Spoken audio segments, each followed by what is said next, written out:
Kama ambavyo Tanzania na dunia kwa ujumla mpaka leo inafahamu, Balozi Humphrey Polepole alitoweka katika mazingira ambayo hakuna namna ya kuyaita isipokuwa mazingira ya kutatanisha tarehe 6 mwezi huu Oktoba mwaka 2025 maeneo ya Ununio, wilaya ya Kinondoni, mkoa wa Dar es Salaam. Mpaka sasa hivi hatujapewa taarifa rasmi, taifa na dunia kwa ujumla haijapewa taarifa rasmi ya mazingira ya kupotea kwake Balozi Humphrey Polepole, mahala alipo anahifadhiwa, hali yake ya kiafya, maslahi yake ya kisheria. Hivi vyote havijatolewa na taasisi yoyote kati ya taasisi ambazo zimepewa mamlaka na wajibu wa kisheria wa kushughulikia usalama wa raia na haki zao. Taasisi hizi zipo kadhaa na nitakwenda kuzielezea huko mbele. Sasa wote tumeshuhudia taarifa mbalimbali kutoka kwa ndugu na jamaa wa Balozi Polepole. Wao wanaamini kwamba amechukuliwa katika mazingira ambayo wao wanatafsiri kwamba ametekwa, na ndivyo ambavyo nafikiri imekuwa reported na hao wanafamilia kwa dunia nzima, na ndivyo ilivyokuwa reported kwangu mimi kama wakili, na huduma zangu zikaombwa ili kuweza kuchakata taarifa au tukio hilo kisheria mahakamani, wakati juhudi nyingine zinafanywa katika fora au katika maeneo mengine. Wote mnafahamu kuna juhudi mbalimbali za kupigania maslahi, haki na pengine uhai wa Balozi Humphrey Polepole. Sasa baada tu ya kuwa tumepewa jukumu hilo la kisheria la kushughulikia maslahi ya kisheria na ya kiuhai na ya kiafya ya Balozi Humphrey Polepole, mnamo tarehe 6 mwezi wa 10 nilitoa taarifa kwa umma kwa lugha mbili, ya Kiingereza na ya Kiswahili, nikizitaka mamlaka zinazohusika na upelelezi, usalama wa raia na mali zao, na nyingine zote ambazo zinatoa support katika eneo hilo, kwa haraka na kwa kutumia resources zote, rasilimali zote, watu, rasilimali za kiintelijensia, rasilimali za kiteknolojia, zote kwa pamoja zikusanywe, ziwe mobilize, zielekezwe katika kujaribu kutupa majibu ya yuko wapi Balozi Humphrey Polepole, huko alikopelekwa, alipelekwa na nani na kwa mazingira gani, na hali yake mpaka sasa hivi ikoje. Lakini mpaka leo mimi kama wakili hakuna ambaye amenijibu. Of course labda wao ukiwauliza watasema hatuna wajibu wa kumjibu wakili. Fair and good. Kwa baada ya kuona mpaka tarehe 7 hakuna aliyenijibu wala hakuna aliyetoa majibu au taarifa ambayo mimi binafsi kama wakili ningeitafsiri kwamba hii inatia moyo au inajitosheleza kulingana na uzito wa kimazingira. Raia wote ni sawa, wanadamu wote ni sawa, uhai, afya yao, welfare yao yote ina mizania sawa, lakini matukio yana uzito tofauti. Hilo hatuwezi kulikwepa.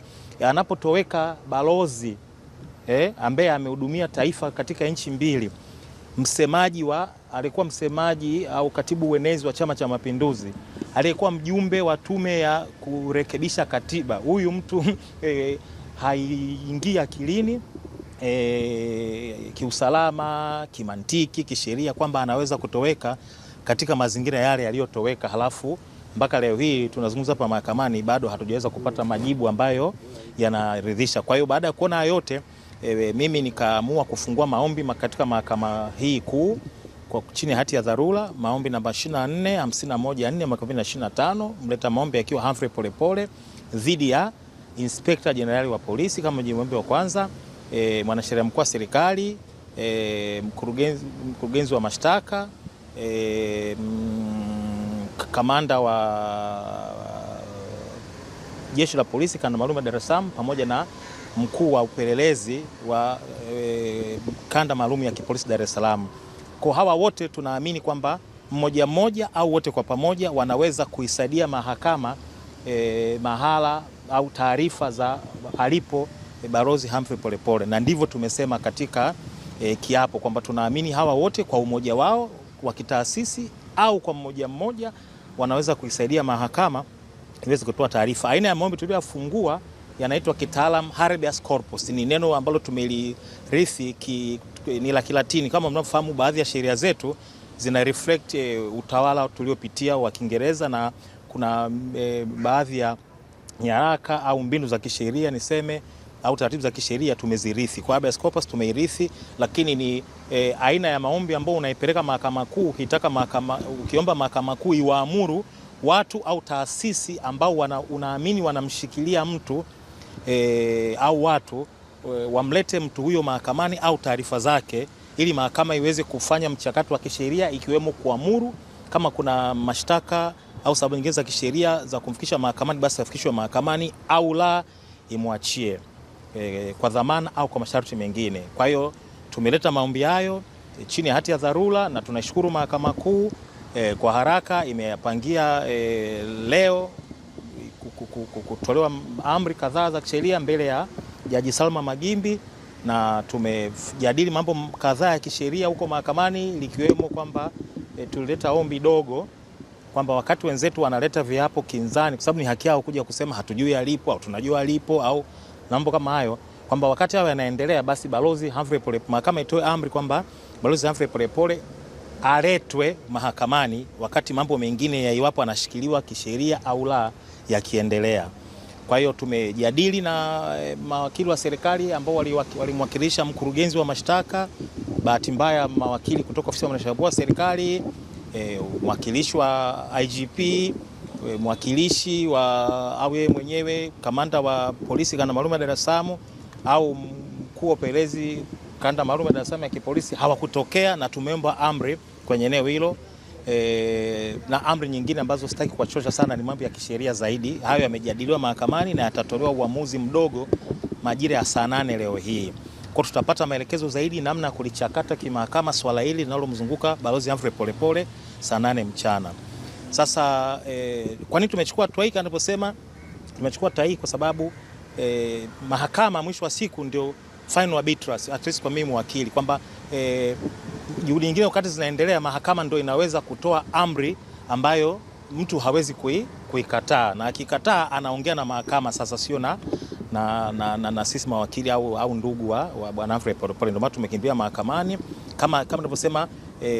Juhudi zinafanyika kwa wigo mpana, ila sisi tumeamua kila wigo tuufanyie kazi, ukiwemo wigo wa kimahakama. Mwisho wa siku ni sehemu ya juhudi za kumtafuta Balozi Humphrey Polepole popote alipo, aletwe aweze kushughulikiwa kimahakama. Nimeambatana, nafikiri mtakuwa mmeona wale mlifika toka asubuhi, tumeambatana mama yake Humphrey Polepole, mama Ana Maria Polepole yuko mahakamani, lakini bahati mbaya kutokana na umri tumeshindwa kuja naye kwenye hii press conference au what hapa, lakini yuko huko juu, mmemwona na mtaendelea kumuona. Tumekuja na kuna kaka zake wako hapa, unaona Godfrey na mwingine, na huyu ni kaka yake na mama Ana Maria, maana yake ni kwamba ni mjomba wake na Balozi Humphrey Polepole, na ndugu wengine ambao nisingependa kuwachosha kumtambulisha mmoja mmoja. Itoshe tu kwamba familia ya Balozi Humphrey Polepole imekuja mahakamani, inasubiri majibu kutoka hapa mahakamani ya kwamba ndugu yao, mtoto wao,